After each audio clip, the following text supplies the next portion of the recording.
할렐루야. 성경 1189장 장별로 알아가는 성경 이야기 진행을 맡고 있는 구재숙 목사입니다. 지난 시간에 이어서 마가복음 함께 해보도록 하겠습니다. 마가복음은 공간복음 마태, 마가, 누가, 요한복음 중에선 가장 먼저 기록한 곳이 마가복음입니다. 마가복음의 핵심 단어는 섬기러 오신 종입니다. 그래서 종으로 오신 예수님, 마태복음은 왕으로 오신 예수님을 소개하고 마가복음은 종으로 오신 예수님을 마가가 소개하고 있습니다. 마가복음은 베드로복음 또는 즉시복음이라고 합니다. 왜냐하면 종으로 왔기 때문에 족보가 나오지 않고 예수님의 공생애로 바로 들어가기 때문에 즉시 복음이라고 하고 종이기 때문에 또한 즉시 복음입니다. 핵심 구절은 10장 45절입니다. 인자가 온 것은 섬김을 받으려 함이 아니라 도리어 섬기려 하고 자기 목숨을 많은 사람의 대속물로 주려 함이니라 말씀하고 있습니다. 핵심장은 15장 십자가입니다. 본 성경의 핵심장은 순환장으로 예수님의 죽음을 보도하는 소위 순환장은 사복음서 전체에서 매우 중요합니다. 그리고 마가복음에 있어서는 더욱 중요한데, 왜냐하면 주제하다시피 마가복음은 전 인류를 위한 종으로서 예수님의 행동을 주로 강조하는 복음이기 때문에 그렇습니다. 죄인들의 그 구원을 위한 예수님의 희생 죽음으로 이제 그를 믿는 모든 사람은 죄로 말미암아 영벌의 심판을 받을 수밖에 없었던 상태에서 벗어나 영생에 들어갈 수 있게 되었습니다. 그래서 십자가입니다. 마가복음 이해입니다. 마가는 예수님을 종 또는 하나님의 뜻에 따라 즉각적으로 움직이며 반응하는 종으로 묘사하고 있습니다. 말씀을 전파하며 가르치시며 그리고 병을 고치며 예수님께서는 다른 사람의 필요를 채우시되 죽기까지 그렇게 하셨습니다. 부활하신 후에 예수님께서는 제자들에게 예수님의 능력을 가지고 예수님께서 하시던 완전하신 종의 일을 계속할 것을 명령하셨습니다. 마가복음은 종으로 오신 예수님에 대해 말씀하고 기록하고 있습니다. 마가복음의 주제입니다. 첫째는 그리스도가 하나님의 아들이요 구주이심을 인정하고 고백하여야 하고, 두 번째는 예수님께서 우리에게 제시하는 것은 이 세상 나라가 아니라 새 나라를 말하고 있습니다.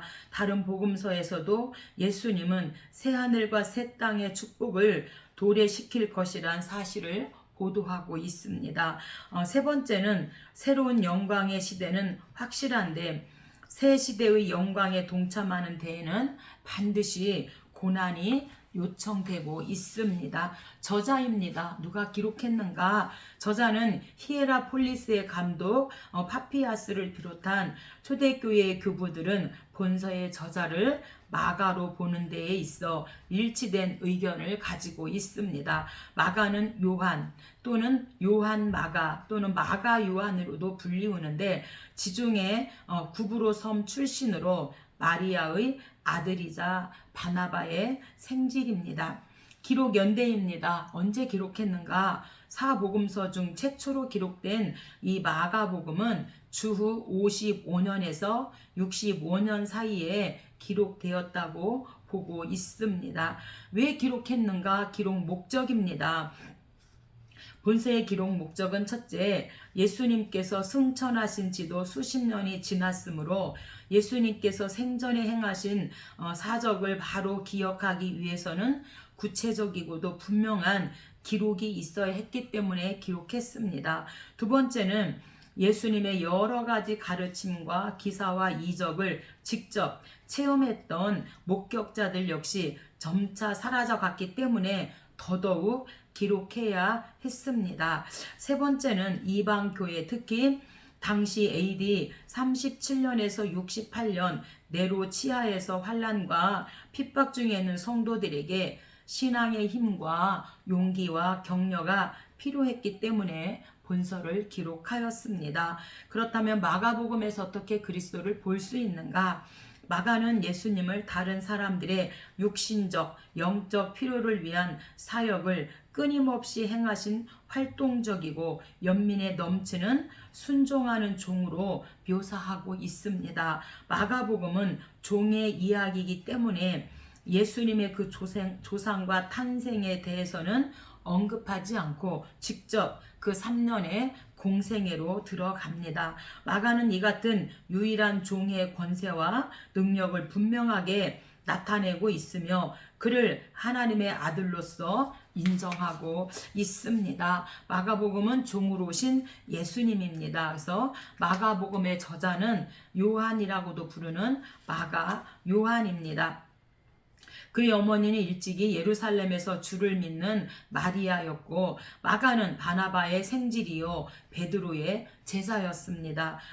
마가는 바나바와 바울이 1차 선교 여행을 떠날 때 동행하였다가 도중 버가에서 되돌아왔고 이 일 때문에 2차 선교 여행에서 바나바와 바울이 갈라지게 되어지죠. 그 후에는 다시 바울을 따랐고 바울이 옥에 갇혔을 때 돌보았고 베드로와 함께 전도하다가 베드로가 순교한 후에 마가는 알렉산드리아에서 전도하다가 순교하였다고 합니다. 전하는 말에 의하면 예수께서 잡히시던 밤에 혼이불을 벗어버리고 도망한 사람이 마가라고 합니다. 이 마가복음은 베드로의 복음이라고도 합니다. 종으로 오신 예수님이기 때문에 마가복음은 족보가 나오지 않고 로마에 있는 기독인들, 이방인들을 대상으로 기록하였습니다. 1장입니다. 1장은 세례 요한과 세례 요한에게 예수님이 세례를 받으시고 금식하신 후에 시험을 받으시는 예수님 시험입니다. 마가는 이방인들에게 하나님의 종으로서 예수님의 사역을 설명하고자 했습니다. 본서는 행동의 복음, 즉시 복음으로 일컬어지는데 이것은 세례 요한의 사역과 예수님의 활동을 기록하는 첫 장에서부터 기록하고 확인되고 있습니다. 특히 마가는 예수님을 치유 사역을 통해서 인간의 질고를 담당하기 위해 오신 종으로 부각시키고 있습니다. 4절입니다. 성경 갖고 계신 분은 저와 함께 성경을 찾아가면서 함께 은혜를 나누면 좋겠습니다. 세례 요한이 광야에 이르러 죄사함을 받게 하는 회개의 세례를 전파하니, 그래서 이 광야는요 집중적인 영적 광야 생활이죠. 그래서 오늘 저와 여러분도 광야를 경험하셨으리라 생각합니다. 우리가 예수님을 믿는 사람이라면 거의 다 이 영적 광야를 경험하게 되어지죠. 반드시 영적 광야가 있어야만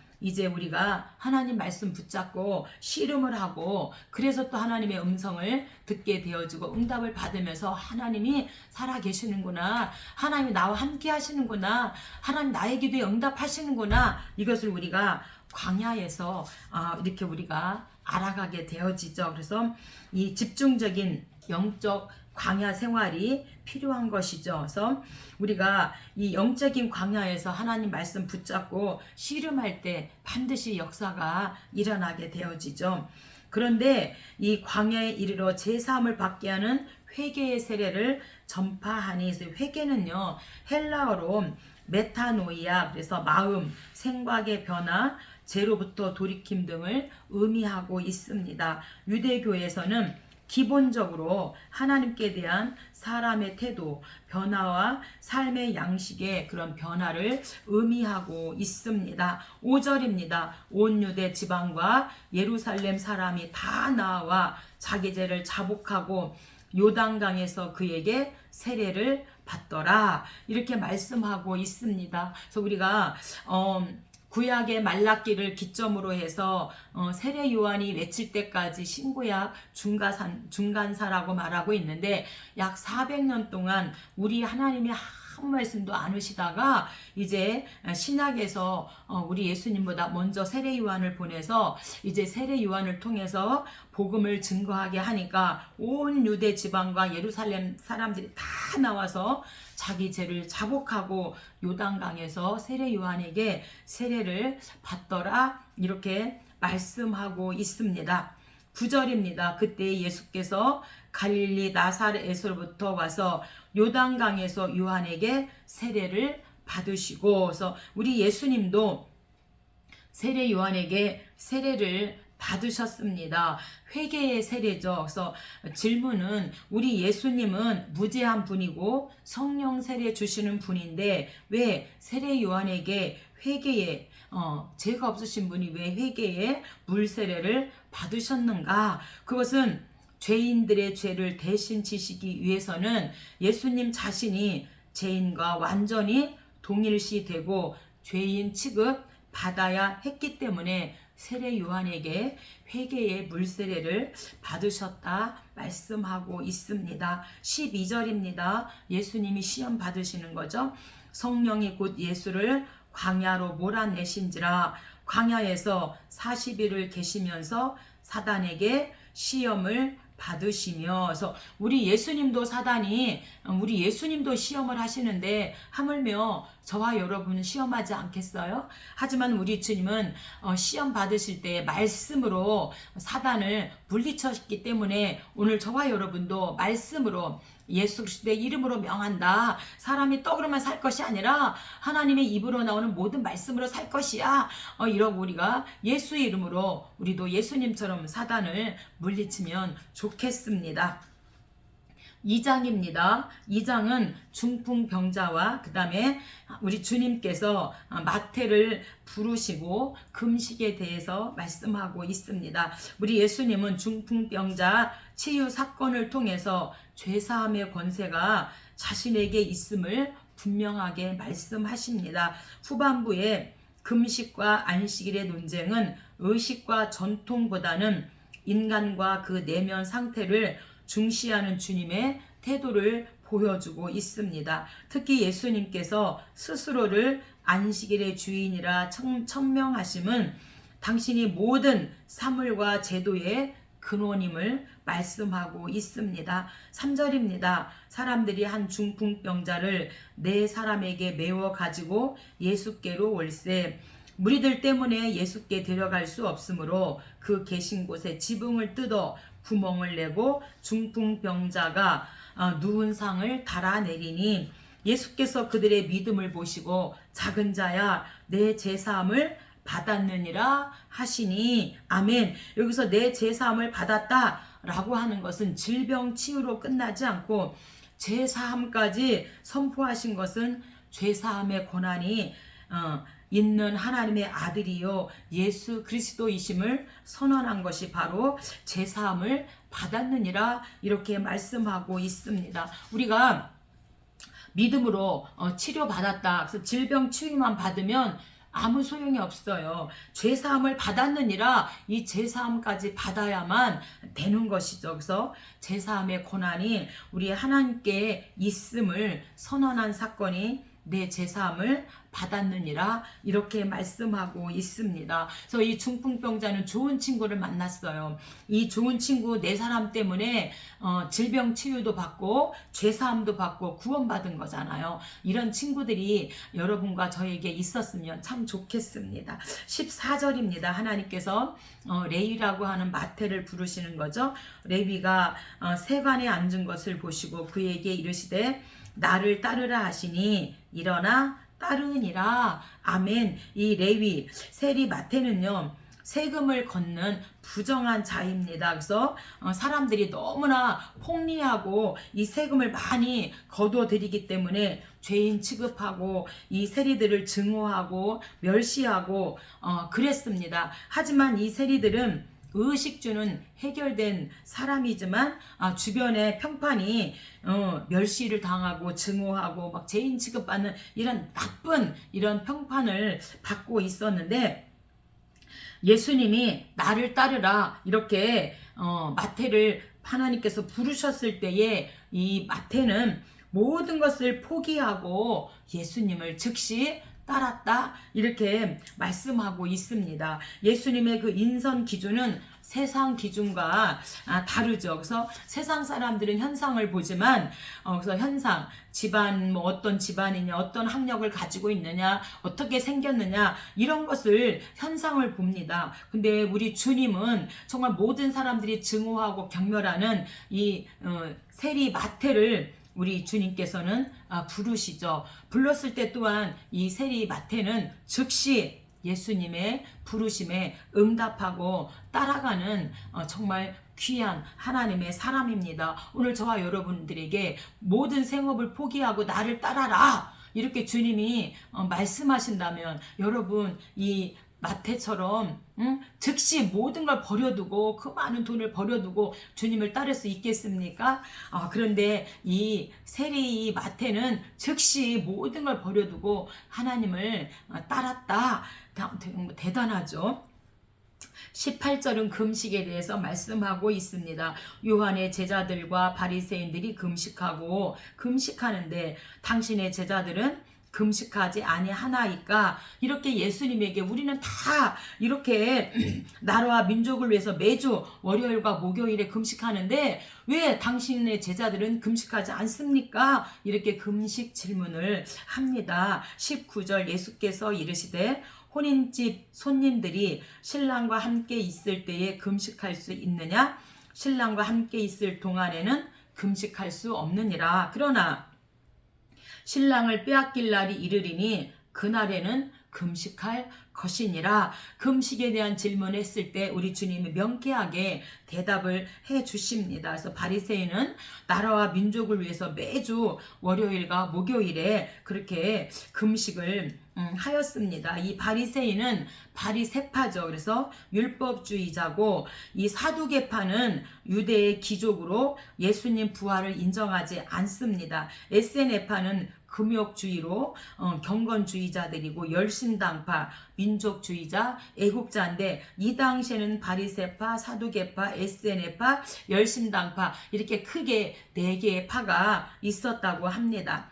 3장입니다. 3장은 성령 회방죄입니다. 그래서 안식일에 우리 예수님이 치유하시고 축사한 사건 때문에 예수님의 그 치유와 축사를 방해하는 성령 회방죄에 대해서 말씀하고 있습니다. 예수님의 치유 기사가 주조를 이룬 가운데 12제자 선택이 중간에 삽입되어 있습니다. 전장에서 중풍병자 그 2장에서와 마찬가지로 우리 주님은 치유 사건 뒤에는 당시 종교 지도자들과의 논쟁이 항상 첨가되어 있습니다. 특이한 점은 주님의 치유 사역을 부인하는 자들뿐만 아니라 그것을 또한 긍정적으로 판단하는 부류도 등장하고 있다는 사실입니다.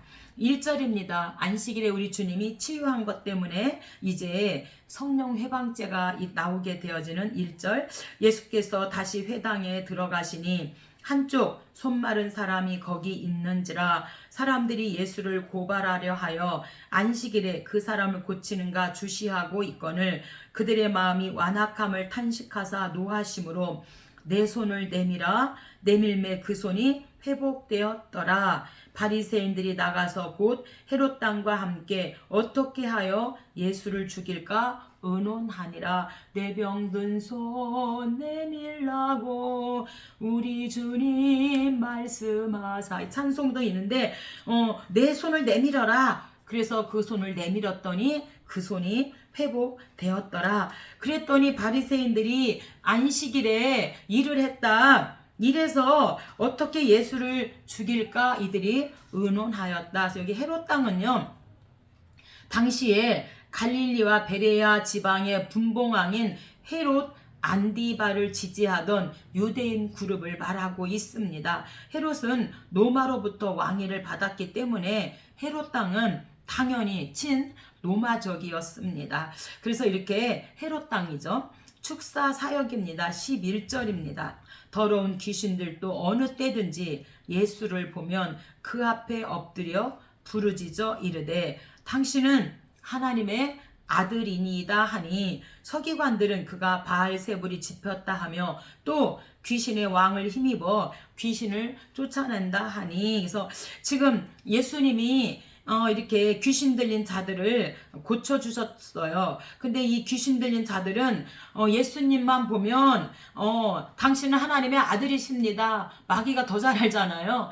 당신은 하나님의 아들이십니다. 이렇게 하니까 이 서기관들이 바알세불에 짚혔어. 귀신의 왕을 힘입어 귀신을 쫓아낸다. 지금 이렇게 말하고 있는데, 이 바알세불은요 헬라어로 베일제불, 그래서 하늘에 거하는 자들의 주인, 하늘의 주라는 뜻을 가지고 있습니다. 블레셋의 신이고요. 바알세불은 파리들의 주, 그래서 주와 동일시 되기도 합니다. 그래서 신약에서는 귀신들의 우두머리 곧 귀신의 왕 사단을 가리키고 있습니다.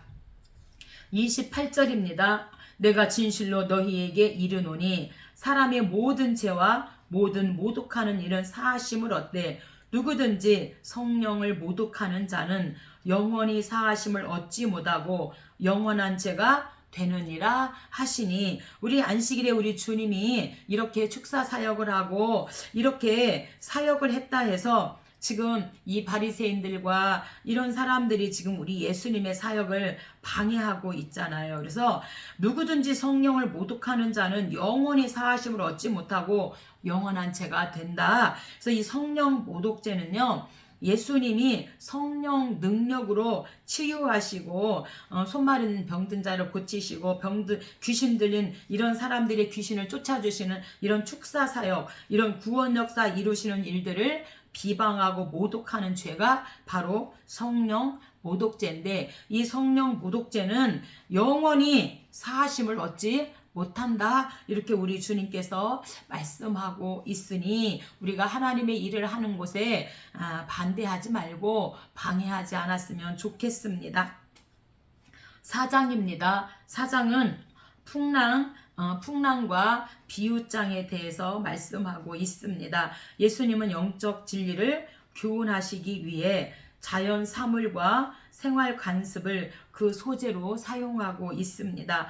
본장의 천국 비유, 그래서 마태복음 13장에 나오는 천국 비유와 그 취지는 동일하지만 마태가 언급하는 비유를 생략하는 대신 마가는 풍랑을 잠잠하게 하신 기사를 기록하고 있습니다. 그래서 신학적 주제보다 행동, 그런 기적과 이적에 치중한 그 마가의 의도를 드러내주고 있습니다. 3절입니다. 들으라. 씨를 뿌리는 자가 뿌리러 나가서 뿌릴새 덜어는 길가에 떨어짐에 새들이 와서 먹어버렸고, 덜어는 흙이 얕은 돌밭에 떨어짐에 흙이 깊지 아니하므로 곧 싹이 나오나 해가 돋은 후에 타서 뿌리가 없으므로 말랐고, 그래서 이렇게 지금 4가지 씨 뿌리는 비유에 대해서 말씀하고 있는데, 여기서 뿌리가 없으므로 말랐다, 돌밭에 떨어졌다라는 것은 돌이 많은 그런 밭을 말하는 게 아니라 안반이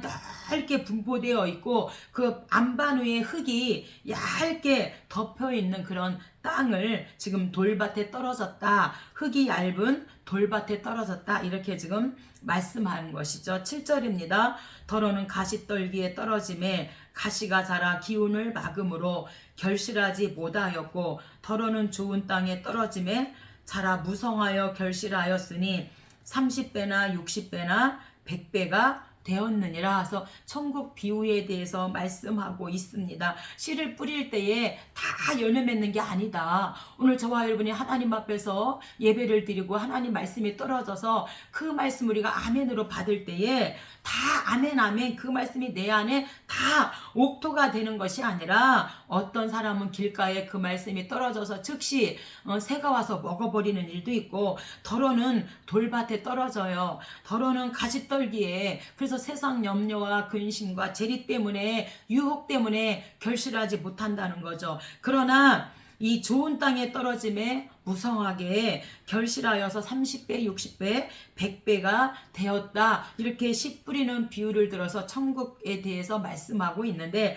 오늘 저와 여러분이 좋은 옥토가 되었으면 좋겠습니다. 그래서 하나님 말씀을 아멘으로 받고 정말 우리가 이렇게 30배, 60배, 100배의 결실을 맺고 나가서 우리가 하늘나라를 증거하는 정말 전도자가 되었으면 좋겠습니다. 풍랑장입니다. 36절입니다. 그들이 무리를 떠나 예수를 배에 계신 그대로 모시고 가매 큰 풍랑이 일어나며 물결이 배에 부딪혀 들어와 배에 가득하게 되었더라. 왜 이들이 풍랑을 만났는가? 이 당시는 큰 광풍은요, 갑자기 불어닥치는 돌풍을 큰 광풍이라고 지금 말하고 있는데 갈릴리 바다의 위치는 해면보다 약 210m 낮대요. 그래서 낮고 사방은 높은 산들로 둘러싸여 있어요. 이 때문에 수면 위에 생긴 그 뜨겁고 습한 찬 공기가 지중해로부터 불어오는 찬 공기와 맞부딪히면서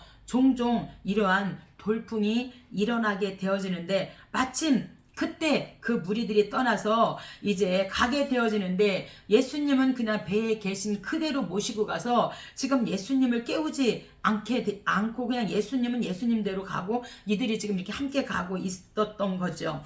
그래서 38절 예수께서 고물에서 베개를 주고 베개를 베고 주무시더니 풍랑을 만나니까 그제서야 이제 이 제자들이 예수님을 깨우는 거죠. 제자들이 깨우며 선생님이여 우리가 죽게 된 것을 돌보지 아니하시나이까 예수께서 깨어 바람을 꾸짖으시니 잔잔하여 지더라. 그래서 큰 물결아 바람아 잔잔해 잔잔 이 찬양이 있잖아요. 구주여 광풍이 일어 큰 물결이 뛰놀매 우리가 죽게 된 것을 안 돌아봅니까? 이 찬양이 있는데 풍랑을 만나니까 그제서야 주무시는 예수님을 깨우니까 예수님께서 즉시 바람과 바다를 뭐예요?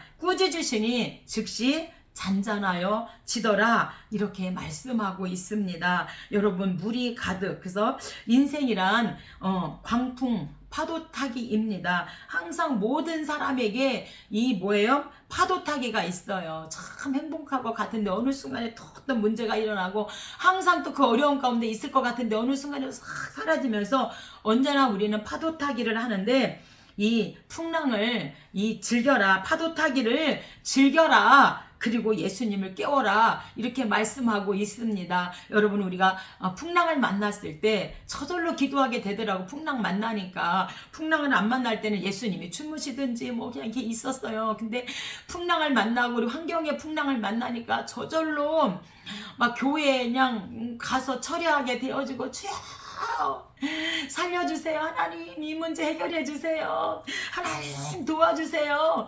어떻게 그렇게 기도가 되는지. 그리고 그것도 모자라서 저 같은 경우에는 막 기도원을 가게 되더라고요. 막 기도원에 가서 막 목소리가 그냥 막 주여 그리고 막 산이 쩌렁쩌렁 물리도록 그 문제가 막 엄청난 그런 큰 풍랑을 제가 만났던가 봐요. 막 산이 쩌렁쩌렁 물리도록 주여 도와달라고 하나님 이 문제 해결해 달라고 누가 시키지도 않았는데 저절로 기도원 가서 막 소리를 지르면서 하나님 도와주세요. 하나님 살려주세요. 이렇게 하나님 이 풍랑이 좀 하나님 잠잠케 해주세요. 이렇게 기도하게 되어지더라고요. 여러분은 어떠십니까? 저는 그랬더랬습니다. 그래서 하나님 앞에 가서 저절로 기도하게 되어지고 또 막 밤에 그냥 막 교회 가서 정말 하나님 강대상 앞에서 저절로 하나님 도와주세요. 이렇게 기도하게 되어졌습니다. 그래서 나의 서름 때문에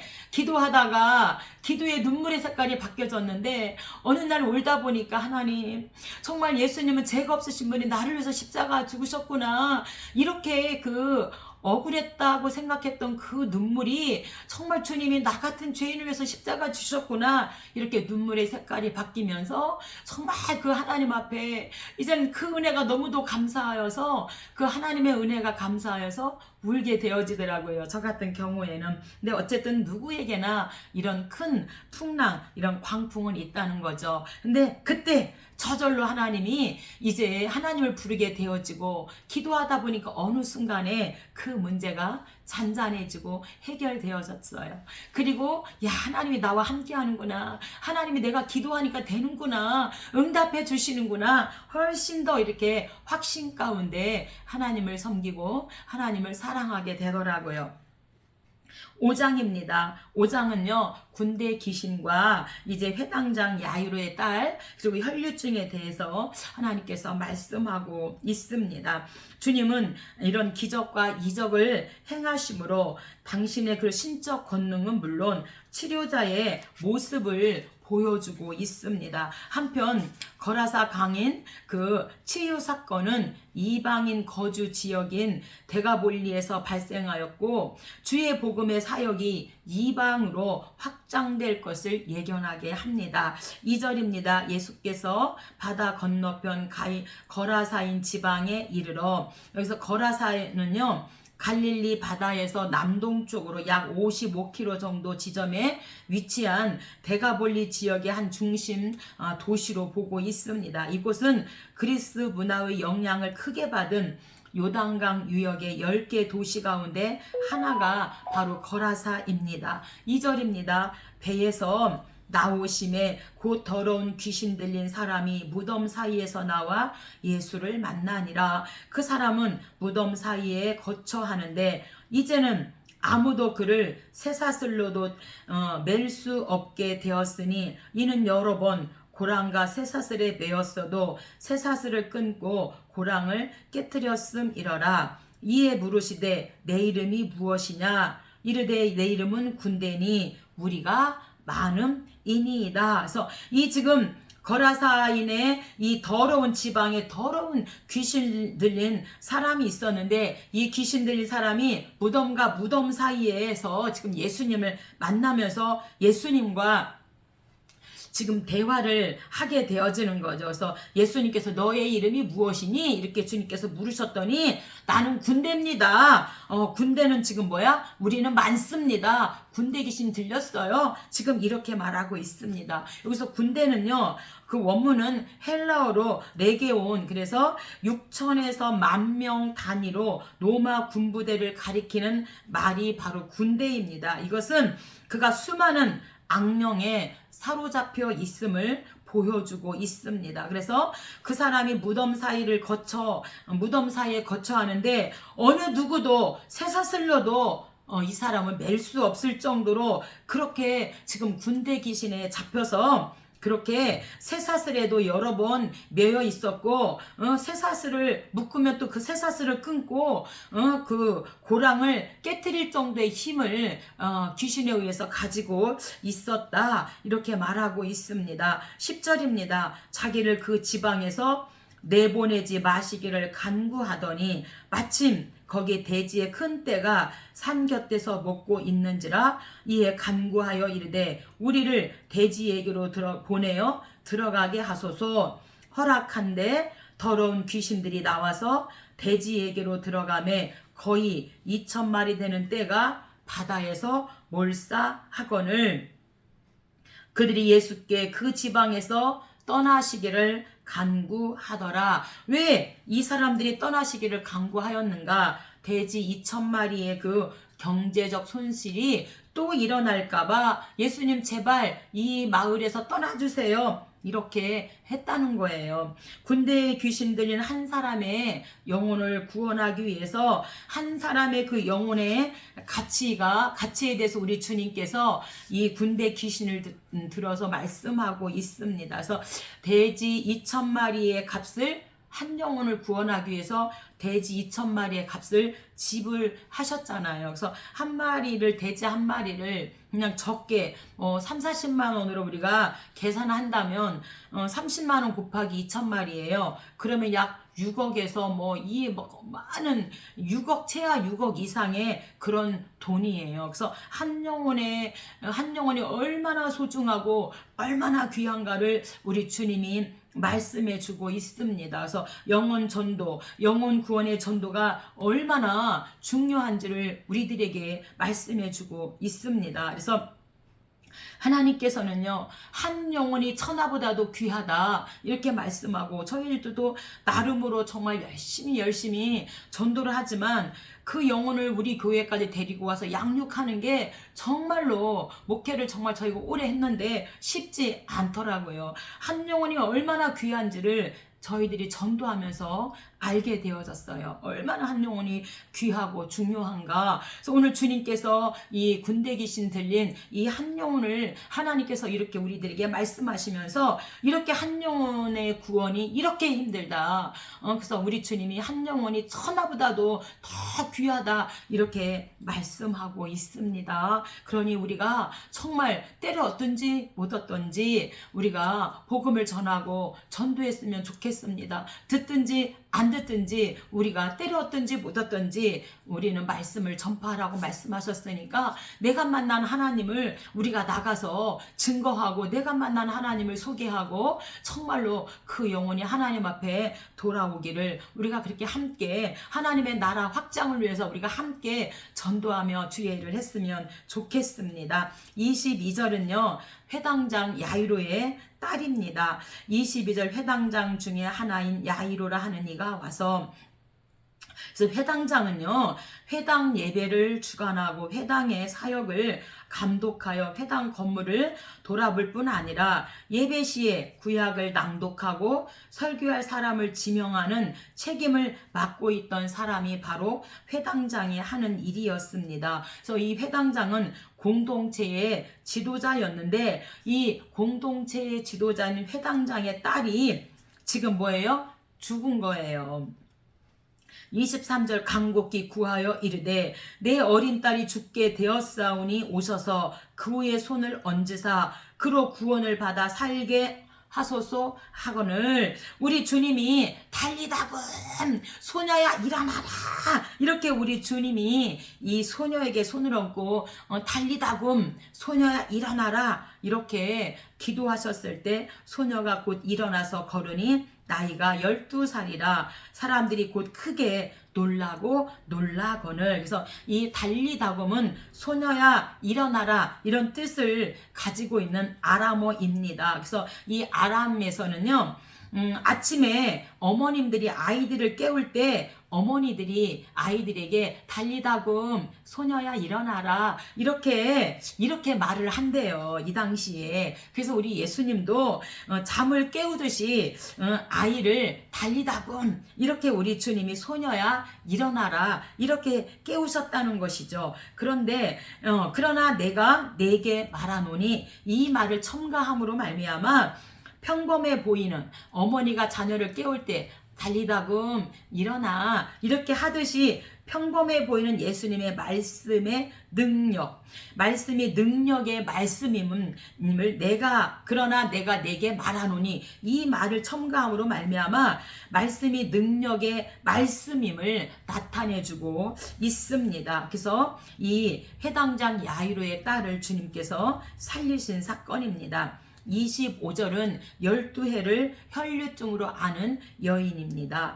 25절, 12해를 혈류증으로 앓아온 한 여자가 있어 많은 의사에게 많은 괴로움을 받았고 가진 것도 다 허비하였으되 아무 효용이 없고 도리어 더 중하였던 차에. 그래서 이 혈류증은 여자의 자궁에서 계속해서 피가 나오는 그런 하열 증상을 의미하는 것으로 추측하고, 이러한 피의 유출은 종교적으로 부정한 것으로 그렇게 여겼습니다. 그래서 레위기 15장이 유출병이잖아요. 그래서 뭐 생리든 어떤 피가 나오는 그런 것을 종교적으로는 부정한 피의 유출로 그렇게 보고 있었는데, 이 여인이 그렇게 이 혈류증을 앓고 많은 의사에게 많은 괴로움을 받고 가진 것도 다 허비하였다. 그렇지만 아직도 그가 고침받지 못하고 더 병이 중하여졌다. 그런데 예수님의 소문을 듣습니다.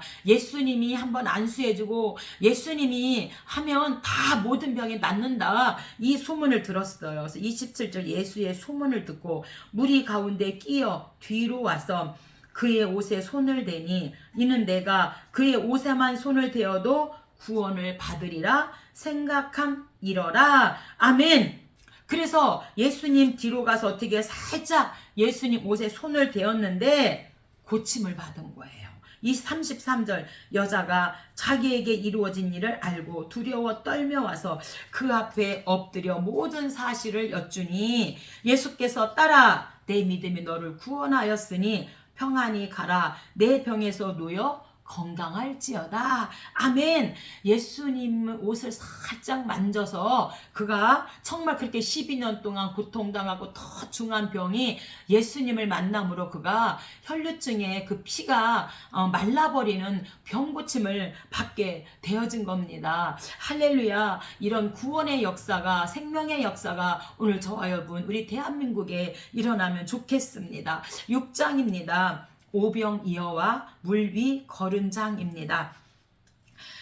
여기서부터 6장부터 9장 50절까지는 3차 갈릴리 사역을 다루고 있습니다. 마가는 12제자 파송 기사로 그 서장을 열고 있습니다. 그리고 세례 요한의 죽음이 비교적 자세히 언급되고 있는데 이는 당시 지배 계층의 타락과 부도덕성을 증가하기 위해서입니다. 오병이어와 물 위를 걸으시는 사건은 자연계에 대한 우리 주님의 지배권을 보여주고 있습니다. 7절입니다. 12제자를 부르사 둘씩 보내시며 더러운 귀신을 제어하는 권능을 주시고 그래서 우리가 주일학교 다닐 때 12제자 이름을 노래로 부르고 창세기부터 계시록까지 성경 이름을 노래로 부르고 마태, 마가, 누가, 요한, 창세기, 출애굽기, 레위기 이렇게 우리가 주일학교 다닐 때부터 이렇게 우리가 달달달달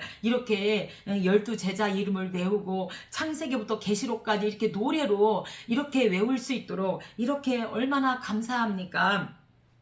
네, 오늘날 참 주일학교들이 이제 점점 줄어들고 있어서 참 마음이 아프고 정말 차세대 우리가 교육을 잘해야 되는데 어쨌든 우리 주님도 12제자를 부르시고 둘씩 보내시며 더러운 귀신을 제어하는 권능을 주셨다. 8절입니다. 명하시되 지팡이 외에는 양식이나 배낭이나 전대의 돈이나 아무것도 가지지 말며. 전대는요 몸 둘레에 몇 차례 이렇게 매거나 휘감아 만든 그런 허리띠, 그래서 돈 또는 기중품을 넣을 수 있는 주머니 역할이 바로 전대였다고 합니다. 지금은 가방을 들고 뭐 지갑을 들고 다니지만 이 당시에는 이렇게 전대로 온몸에 허리에다 이렇게 메고 우리나라 사극에도 이렇게 전대를 메고 다니더라고요.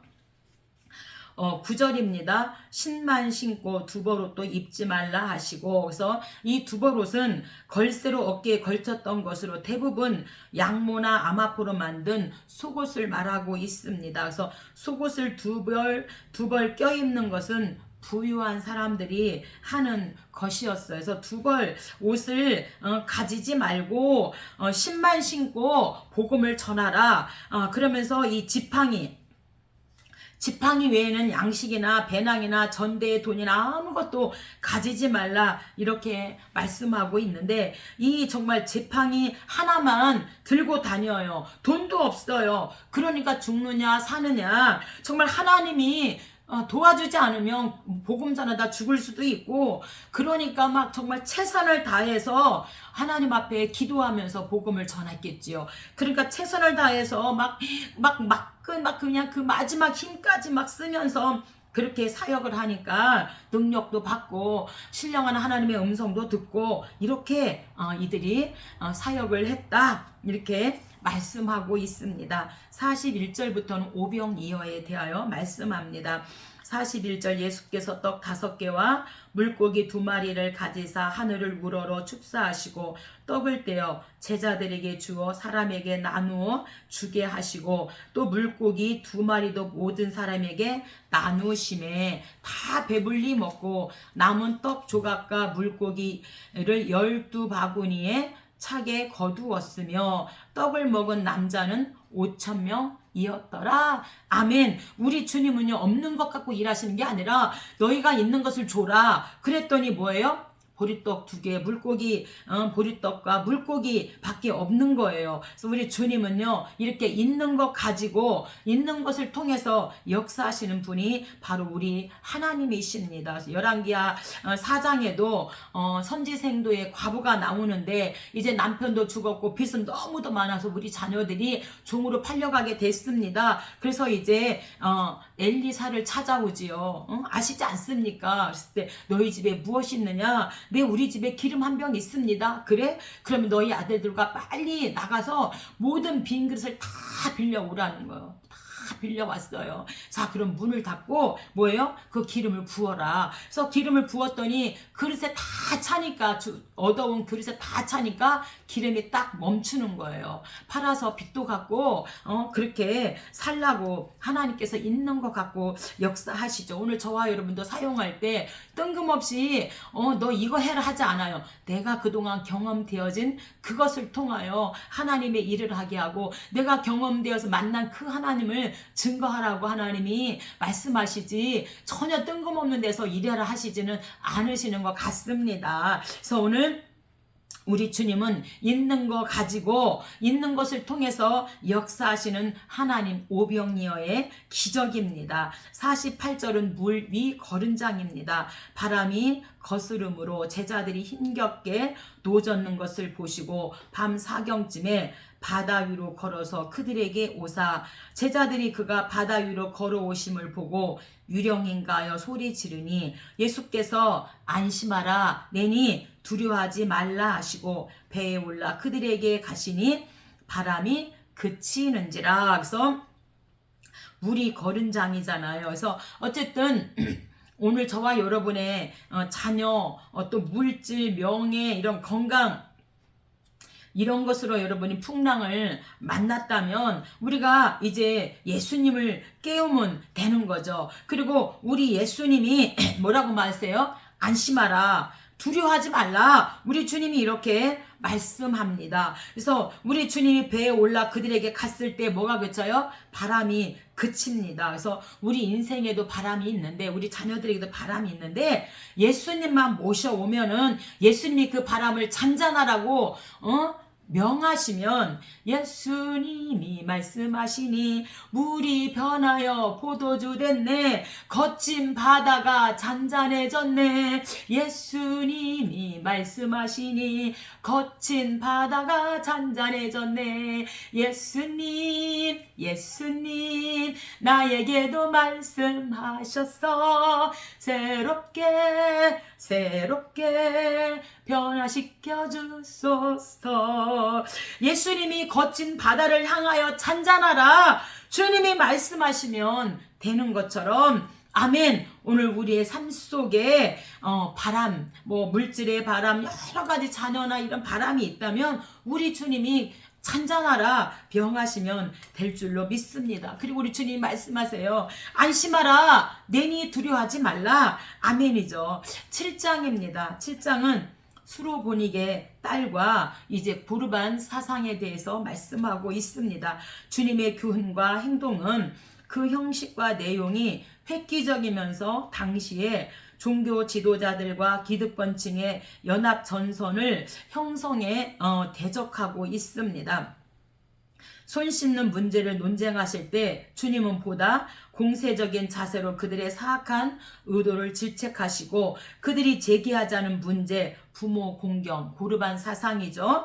고르반 사상을 들추어서 의식된 자들의 그 본성을 통렬히 공박하고 계십니다. 1절입니다. 바리새인들과 또 서기관 중 몇이 예수께 모여들었다가 제자 중 몇 사람이 부정한 손 씻지 아니한 손으로 떡 먹는 것을 보았더라. 유대인들은 장로의 전통을 지키어 손을 잘 씻지 아니한 손으로 떡 먹는 것을 보았더라. 그래서 이 전통은요, 그 당시 음식 먹는데 손으로, 지금 우리가 수저와 젓가락을 가지고 이렇게 음식을 먹지만 이 당시에는 손으로, 화장실 가는 손과 음식 먹는 손이 따로 있었잖아요. 그래서 음식 먹는데 손으로 먹었기 때문에 반드시 이들이 손을 씻고 그렇게 음식을 먹었어요. 근데 예수님 제자들은 지금 뭐 했다는 거예요? 손을 잘 씻지 아니한 손으로 떡 먹는 것을 보고 지금 어떻게 부정한 손, 씻지 아니한 손으로 떡을 먹습니까? 지금 이렇게 예수님께 와서 말하고 있습니다. 그래서 예수님의 제자들의 그 수준을 우리가 알아볼 수 있어요. 그 더러운 손도 씻지 않고 음식 먹는 당신의 제자들의 수준은 이래. 지금 이렇게 지금 변론을 하고 있는 겁니다. 9절입니다. 그랬더니 우리 주님이 공박하시는 게 뭐예요? 고르반 사상입니다. 또 이르시되 너희 전통을 지키려고 하나님의 계명을 잘 저버리는 도다. 모세는 내 부모를 공경하라 하고 또 아버지나 어머니를 모욕하는 자는 죽임을 당하리라 하였거늘 너희는 이르되 사람이 아버지에게나 어머니에게나 말하기를 내가 드려 유익하게 할 것이 고르반 곧 하나님께 드림이 되었다고 하기만 하면 그만이라. 고르반 그리고 내가 하나님께 드렸어요. 그러면 부모 공경하지 않아도 된다는 거예요. 그게 고르반 사상이잖아요. 12절 자기 아버지나 어머니에게 다시 아무것도 하여 드리기를 허락하지 아니하여 너희가 전통으로 하나님의 말씀을 폐하며 이렇게 부모 섬기는 것은 전통하면서 전통을 폐하고 어째 손 씻지 않고 먹는 거에 대해서는 너희가 전통을 들먹이면서 이렇게 지금 나와 변론하려 하는 것이냐. 지금 이렇게 예수님이 그들에게 말씀하고 있습니다. 이 고르반 사상은요 히브리어 단어로 하나님께 바쳐진 예물입니다. 그래서 구별된 제물, 거룩한 선물을 의미하고 헬라어는 도론, 그래서 하나님께 드림. 그래서 당시 유대인들에게는 고르반이라고 말함으로써 자신의 그 물건을 다른 사람이 물론 부모조차도 사용하지 못하도록 하는 그 악습이 고르반, 난 하나님께 드렸어요. 그러면 부모 공양하지 않아도 된다는 거예요. 물질 손해 보지 않으려고. 그러니까 너희들이 이렇게 전통 하면서 부모를 공경하지 않으면서 무슨 지금 나의 제자들이 손 씻지 않는 것 같고 말하느냐. 그래서 씻지 않고 먹는 것보다 너희들의 마음속이 더 더럽구나. 그래서 우리 주님이 사람 마음속에 대해서 이어서 말씀하십니다. 20절입니다. 또 이르시되 사람에게서 나오는 그것이 사람을 더럽게 하느니라. 속에서 그 사람의 마음에서 나오는 것은 악한 생각, 음란, 도둑질, 살인, 간음, 탐욕, 악독, 속임, 음탕, 질투, 비방, 교만, 우매함이니 이 모든 악한 것이 다 속에서 나와서 사람을 더럽게 하느니라. 손 안 씻고 예수님의 제자들이 먹는 것 같고 전통을 어겼다 하는데 너희들이 손은 잘 씻는다만 너희의 마음속은 더 이렇게 악한 것으로 가득하구나. 이렇게 이들의 그 악한 마음속을 우리 주님이 드러내 보이시고 있습니다. 26절부터는 수로보니게 딸에 대해서 말씀하십니다. 26절 그 여자는 헬라인이요 수로보니게 족속이라 자기 딸에게서 귀신 쫓아내주시기를 간구하거늘 예수께서 자녀의 떡을 취하여 개들에게 던짐이 마땅치 아니하니라. 여자가 주여 올소이다마는 상 아래 개들도 아이들이 먹던 부스러기를 먹나이다. 어떻게 이렇게 지혜롭게 말을 잘할까요? 29절 예수께서 이르시되 이 말을 하였으니 돌아가라. 귀신이 내 딸에게서 나갔느니라 하시매 아이가 침상에 누웠고 귀신이 나갔더라. 아멘. 바로 어머니의 그 사랑의 힘이지요. 그래서 개 취급 받으면서도 자기 자식을 고치려고 귀신 들린 딸을 고치기 위해서 예수님께 나와서 그렇게 예수님에게 내 딸을 좀 고쳐주세요. 내 딸을 좀 고쳐주세요. 그러니까 우리 주님이 자네의 떡을 취하여 개들에게 던진 마땅치 않아. 예, 주님 맞습니다. 저는 이방인입니다. 하지만 그래도 상아래 개들도 아이들이 먹던 부스러기 먹지 않습니까? 부스러기라도 좀 하나님 저에게 주세요. 저희 딸 좀 고쳐주세요. 부스러기라도 좀 주님 원합니다. 이렇게 간절한 그 어머니의 사랑으로 말미암아 그 딸이 귀신에서 이제 고침받는 구원의 역사, 생명의 역사가 일어났습니다. 그래서 어머니의 기도는 망하지 않는데요, 여러분. 우리가 자녀를 위해서 어머니 기도 있잖아요. 우리가 어머니 기도에도 저희가 갔다 왔는데, 우리가 이렇게 어머니의 기도는, 이 어머니의 눈물의 기도가 마르면 안 됩니다. 오늘 저와 여러분 자녀를 위해서 우리 주님도 울라 말씀하셨으니, 이 어머니의 기도, 눈물의 기도, 이 사랑의 기도가 자녀를 살리는 줄 믿습니다. 8장입니다. 8장은 자기 십자가 그리고 신앙 고백에 대해서 말씀하고 있습니다. 8장에 나오는 칠병이어 기적을 통해 이방인들도 천국 복음의 전파 대상에서 기적의 수혜자로 인정하고 있습니다. 또한 주님은 이적만을 구하는 이 세대를 책망하시고 제자들의 그 우둔함을 질책하고 있습니다. 한편 베드로는 주님의 그 1차 순환 예고에 십자가 죽음을 만류하는 인간적인 정서를 보여 혹독한 책망을 받게 되어지죠. 27절 베드로의 신앙 고백입니다. 예수께서 빌립보 가이사라에 여러 마을로 나가실새 제자들에게 물어 이르되 사람들이 나를 누구라 하느냐. 28절 제자들이 여짜와 이르되 세례 요한이라 하고 더러는 엘리야 더러는 선지자 중에 하나이다. 그러니까 우리 주님이 물어보세요. 너희는 나를 누구라 하느냐? 여러분은 주님을 뭐라고 말씀하시겠습니까? 너희는 나를 누구라 하느냐?